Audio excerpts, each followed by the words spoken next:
2023 has been a very complicated year. From slowly adapting back to normal life after the world gave up on COVID, to contending with the first, and hopefully last, major move of my life, things have been eventful, to put it lightly. It hasn't been all bad, mind you. I gotta take a trip to my old LGS and play in a tournament after being away for 3 years.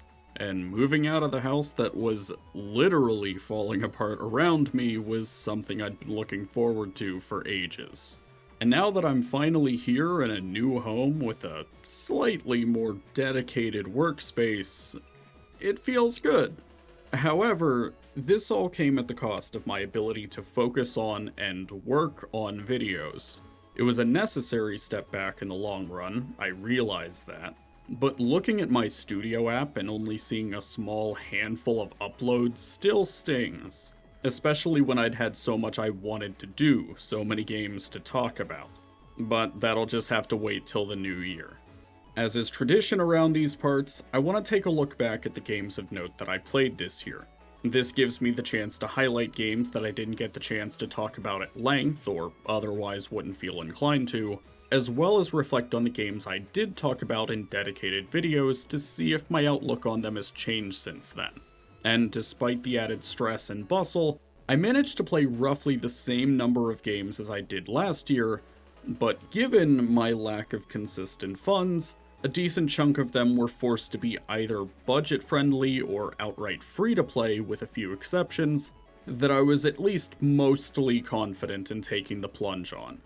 So without further ado, let's take a look back at my 2023 in gaming. I'm just gonna come out and say it. Tears of the Kingdom is my new favorite 3D Zelda game. I'm still holding out hope that Link Between Worlds will be freed from the 3DS so I can really put the two side by side. But the fact that a sequel to one of the few Zelda games I didn't like flew right to the top alongside my gateway game is mind-boggling to me. Make no mistake, Tears of the Kingdom still has a lot of Breath of the Wild DNA that I don't jive with. A minimalist OST when exploring, complete lack of traditional dungeons, and a bafflingly abysmal control scheme and inventory UI that somehow managed to dodge Q&A for half a decade. But for each of my gripes that remain unresolved, I have praise to shower the game with in equal measure. I despised the weapon durability system originally, but the ability to fuse weapons, arrows, and shields with virtually anything finally justified that decision for me. Now I don't mind when a preferred piece of gear breaks because I know I can either rebuild it from scratch by stockpiling the right items, or use it as an opportunity to slam the square block in a different round hole and try out a new unhinged combination. Link's abilities pull a lot of weight in numerous ways, even going so far as to make minutia like basic exploration and clearing the plethora of shrines an absolute joy. Particularly the shrines, in fact, which went from being one of my biggest letdowns with Breath of the Wild to being one of my favorite aspects of its sequel due to how open-ended most of the solutions seem to be. It's sometimes difficult to intuit whether the way you finished a shrine was the intended way or not, if an intended way even exists. More than anything, Tears of the Kingdom feels as if it's finally done enough to distinguish itself in a way other than simply being the antithesis of traditional 3D Zelda for the sake of it, which I would argue was my biggest criticism with its predecessor. I'd still like to see a return to that style of game in the future, of course. This formula definitely doesn't invalidate what came before it in the same way that the advent of Ocarina of Time didn't devalue A Link to the Past or 2D Zelda. But I'm nonetheless relieved that this new approach to Zelda has found its footing in a way I can feel content with on its own merits, rather than just pining for a return to form. Metroid Prime Remastered was the first in a long line of remakes, remasters, and re-releases that I'd been looking forward to this year. The announcement of Metroid Dread gave me the swift kick in the ass I needed to give the series a fair shake after I'd bounced off of Fusion as a kid, And to my surprise, Metroid ended up becoming one of my new favorite Nintendo franchises, with a few hiccups along the way. And when Dread finally came out, I was blown away by how much I adored that game. I couldn't bring myself to put it down, even after finishing run after run and toying around with all the little sequence breaks that the game has for you to experiment with, even beyond the ones that were clearly intentional. Dread sold me on the concept of modern 2D Metroid. So naturally, I was desperate to know how 3D Metroid would stack up in comparison. I'd always heard great things about the Prime games, and rumors of a Prime Trilogy port never failed to spark discussion. So when Prime Remastered saw its initial digital release, I almost immediately jumped on it. And the verdict is, it's good. Mostly. The core Metroidvania formula, or search action if you're feeling pedantic, translated to 3D gracefully enough, and the combat is surprisingly enjoyable for someone who has next to no tolerance for first-person shooters. Though I suppose you could make the argument that running and gunning was never meant to be the main appeal here. The different visors were a welcome shakeup when it came to traversing Talon 4, but if I'm being honest, the way that they're shoehorned into some combat encounters feels dreadful. That might just come down to the new dual-stick control layout, making the process of swapping between them feel cumbersome, but it got old fast once I hit the Omega Pirate, and especially in the final boss's second phase. I also could have done without scan logs being added as an extra layer of completion. Don't misunderstand me, I'd like being able to scan just about everything for extra background info. I think that's a great addition, and I think it would be even greater if it didn't count towards, or rather against, your completion percentage when there are also permanently missable logs. They don't contribute to making you more powerful, and they can end up forgotten on the back burner if you get too into exploring, which leads to unnecessary backtracking if you're trying to go for 100% in a game that already has a Triforce hunt shoehorned in. When a game or series comes along that's clearly predicated on doing as much side content as possible, I tend to judge those games based on how much of that I'm willing to throw myself at. Games like Metroid Dread and Mario Galaxy rank highly for me because they strike a balance by having a lot to do without feeling bloated, and lacking any content so dire that could kill my flow. And inherently longer games like Xenoblade avoid this issue by not only tying completion directly into character progression, but also by having such tightly written stories and characters that I can reach the credits satisfied without feeling like I've missed out on much. I just don't know how else to describe it, but Prime 1 has a lot of those sort of hang-ups that I'm hoping are just growing pains that'll get sorted out by the later entries, maybe even by Prime 4. If that game ever comes out. Okay, for those of you who have been around for a while, let me ask you, do I really need to highlight this game here? I think I've gone to great lengths to show that I adore the Battle Network Legacy Collection, and shocker, not much has changed on that front either. I was passionate enough to make a primer on how to get into the games, I poured my heart into the video covering the collection itself, and I'm still working on videos for the individual entries. The games still look great when the smoothing filter is disabled, there's no noticeable input delay, the restoration of patch cards and JP content rules, and it's still incredible to me that it managed to break 1 million copies sold. And if anything, this year being so hectic and keeping me away from making content for so long has me even more excited to boot the collection back up. I'm gonna be honest with you. If I didn't have nostalgia goggles surgically fused to my skull for Battle Network, this would be my game of the year by a country mile. There's no room for debate, I will take no criticisms. End of discussion. Xenoblade Chronicles 3 was already one of my favorite games of all time to begin with.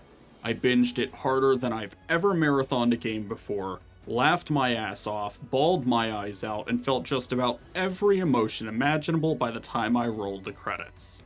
I loved its world, characters, combat, and themes. Even some of the aspects that others scoffed at, like the lack of fan service cameos or how the main antagonist was portrayed, didn't really faze me. Takahashi and his team cooked harder than I ever thought they were capable of, managed to strike a perfect balance between appealing to fans of the prior games while still making it feel like Ionios' story and the new characters that inhabit it were its own, and that's incredible to me.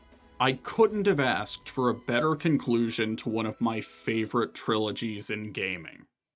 But then, they did it again. And they did it in a way that allowed them to answer the cries of fans hoping for a more grandiose Avengers-styled crossover, without making said crossover feel contrived like I was concerned it would have ended up being if it was brute-forced into the base game. The fact that Future Redeem's party consists of 2 previous MCs, a kid of each MC, a Fei Fong Wong stand-in, and a third of the Trinity processor, and the entire premise of the expansion doesn't read like sloppily written fanfiction is almost inconceivable to me. It manages to double down on so many aspects of the trilogy's story, since it's the one Xenoblade game that expects the player to be in the loop for its entire runtime, and it is so gratifying in a way I didn't know I wanted. Is it a perfect expansion in every regard? No. I'd argue that the development of Nicole and Glimmer felt pretty rushed. The difficulty spikes violently by the time you fight N on Prison Island, and while Rex being so blatantly overtuned is funny, it also creates an unrealistic standard for tanks that Shulk and Nicole really aren't equipped to handle. But in the grand scheme of things, these are all minute nitpicks that can't even hope to shake the feeling that the story being told here, this conclusion to what is, in essence, a 6-game epic, is a genuine masterpiece. There really is nothing quite like Xenoblade, and this game solidified that for me. I fully intend to talk about these games at length at some point, and I can't wait to see what the future holds for this series going forward. I mentioned at the start of this video that due to a lack of consistent income, free-to-play games ended up playing a much larger part in my year than they usually do. But I feel like I should rephrase that. It would be far more accurate to say that Hoyoverse games ended up playing a much larger part in my year. And I do consider that to be a meaningful distinction. Genshin Impact goes far beyond typical gacha game fare, from the scope of its world and lore to its unfathomably stellar scores, and its easy to learn but hard to master reaction-based combat system. It's the only gacha game that consistently makes me forget that I'm playing a gacha game. And as someone who has burned pretty badly on the entire subgenre after Kingdom Hearts Union Cross, that's impressive. It's the kind of game I can binge for an unholy amount of time, for days or even weeks. And when I inevitably burn out and just play it sparingly or even put it down altogether for a time, everything about it still sticks with me in a way that makes me look forward to the next time the brain spiders kick in and I return to Tevat. Oh, right. Honkai Star Rail also came out this year, and it's good? Yeah, it's just good. I don't find myself drawn to it anywhere near as much as with Genshin, but it shares a lot of the presentation boons that Hoyo's other works do, and the combat is engaging enough. But the story is still in its infancy since the game hasn't even hit its 1-year anniversary, so I can't really give a wholehearted assessment on that front. At most, I can say that it seems to be leaning into a slow burn without offering all that much to cling to in the meanwhile. I still enjoy the game, and I'm obviously going to keep up with it for the foreseeable future by virtue of it being on my PS5 home menu, but I genuinely didn't expect to crash as hard as I did with it after the honeymoon phase wore off. I don't even necessarily mind Star Rail sitting in my catalog as a side game. That's sort of what I was expecting going in, but something about this one just hasn't clicked with me yet. Man, I love talking about video games. Star Rail and Astro are both free PS5 games that I definitely at least like, but now I have to meaningfully differentiate between one being good and the other being good, in a way that doesn't make me sound like a pretentious jackass. And if I have to pin down why I feel this way, I think it might just come down to my expectations going in. With Star Rail, I might have held it to a higher standard than I thought I was at the time. So when it mostly swung under that bar, with a few elements swinging way lower despite them having no business doing so, that dragged the whole experience down for me. It doesn't help that I can't pinpoint many parts of Bellabog or the Cienjo that managed to stick with me once I was done with them. Whereas with Astro, I went in expecting a glorified tech demo stapled onto a simple 3D platformer, and came out the other end experiencing childlike whimsy and joy for the first time in at least a decade, with a cavalcade of set pieces that I can recall quite vividly. Each level is filled to the brim with charming references to games throughout PlayStation's history, and the level design and their associated gimmicks are all fun to engage with. The music was shockingly infectious, with SSD Speedway probably being my favorite. And since playing through the game normally takes so little time, I even had more incentive to do all of the side content and hunt for its platinum. And I haven't gone out of my way for a trophy since... Tales of Xillia? Oh, I hope that's not right. And stop me if you've heard some variation of this before. But the game also has this vibe to it that I don't really get when I look at what modern PlayStation has become.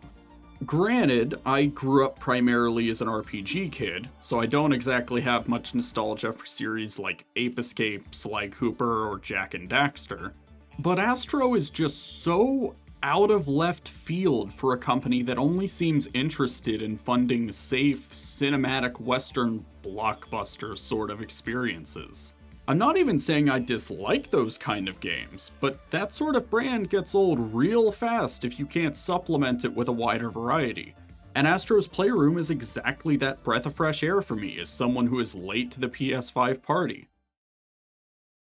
Armored Core 6 is the last release this year that I was willing to splurge on with what little money I had. And like Tears of the Kingdom, this was another game I was very nervous about committing to due to a sour experience with a prior title from the same developer. With Tears of the Kingdom, it was Breath of the Wild, and with Armored Core 6, it was Dark Souls Remastered. Not quite a one-to-one comparison, I realize. Bear with me. I've spent an unfathomable amount of time trying to get into Soulsborne-style games, but every attempt has ended in nothing but a loss of interest at best in the case of Dark Souls 2, to exhaustion and frustration with Remastered. I wanted to like these games, but they clearly didn't want that. And since Souls was basically all that modern FromSoft was willing to do with its life up until this point, I was made increasingly apprehensive of any and all games with their name attached, regardless of critical acclaim. As a result, I didn't pay any mind to AC6 when it was announced. I probably just assumed it would be another impenetrable Souls-like I'd have to watch from afar. But then, something changed. This video from VatiVidya ended up in my suggestions, and whether it was morbid curiosity or just the desire to run something in the background, I played it. I may not have had the desire to play FromSoft games, but that didn't mean I didn't like hearing other people who did click with them gush. But as the video went on, and I saw more and more of the game's combat and movement, I was taken aback. This was like the antithesis of what I was expecting, given the catalog I knew these guys for. I felt like I was watching a Gundam game with a Soulsborne coat of paint, and I liked what I saw, but I figured there had to be a catch. Surely a game like this, where you're in a giant mech, will be about as slow and cumbersome as their other games, right? And just as that thought crossed my mind, I saw this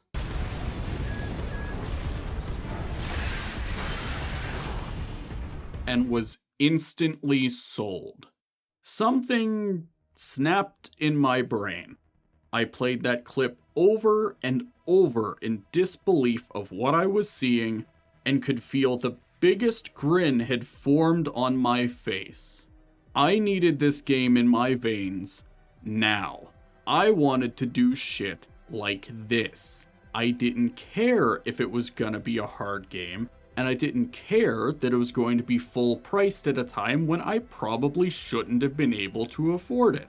I was dead set on making this the first FromSoft game I hit the credits of. And I adored my first run so much that I put off packing my PS5 just so I could plug away at the New Game Plus runs with what little time I had that wasn't spent reeling from trying to get out of the old house. I was hoping to like AC6, but I wasn't expecting it to blindside me in so many ways. The fact that even the lightest ACs felt like they had substantial weight to their movements was an attention to detail I didn't think the devs would consider, while also making heavyweight builds feel surprisingly satisfying to pilot despite their heft. Missions having frequent checkpoints that let you customize nearly every facet of your AC between attempts is also uncharacteristically merciful given FromSoft's track record. And most shocking of all is that the way the game's story is presented is actually engaging, and managed to keep making me want to push on at a pace way steadier than I ever felt with Dark Souls. Dark Souls gives you little more than a loose goal before leaving you to your own devices, putting the onus on you to dig into every item description and NPC to pry any semblance of a meaningful story from the game's grasp. And look, I don't doubt that there's a compelling narrative and world being built behind all those inventory slots, but that means nothing to me if the baseline experience is uninterested in getting me invested enough to dive deeper. All the additional details about the Coral and what its existence means for Rubicon and its people are genuinely fascinating to read about and consider. But even just the front-facing race for it between the factions on the planet and how they tie back to your handler Walter and your newfound companion Air make for more than a satisfying foundation on a first run. It's difficult not to get attached to some of these characters, which is one hell of a feat considering you only ever hear them talk. You never once see anyone in the flesh, only ACs in the field and logos in the garage for transmissions and briefings, which has also led to a lot of interpretive fan art for the cast that I'm a huge fan of. I have so much praise I can heap onto this game. It's one of my favorite experiences I've had the pleasure of playing this year, especially given the circumstances I played it under, which is probably why I've had such an easy time writing about it compared to a lot of the other entries here, and why I'm almost guaranteed to go back and look at it more in depth later on in between the Battle Network games. A much needed stellar end to an otherwise strenuous year. All in all, 2023 has been a phenomenal year for video games, both for myself personally and in general. I was won over by not one, but two developers that I'd written off as not being for me. I got to give Metroid's jump into 3D a fair shake, and got front-loaded two dream games that I'd been looking forward to for ages. Thank you all for being so patient with me while I've been making these big changes. Thank you for watching, and here's to a new year, everyone.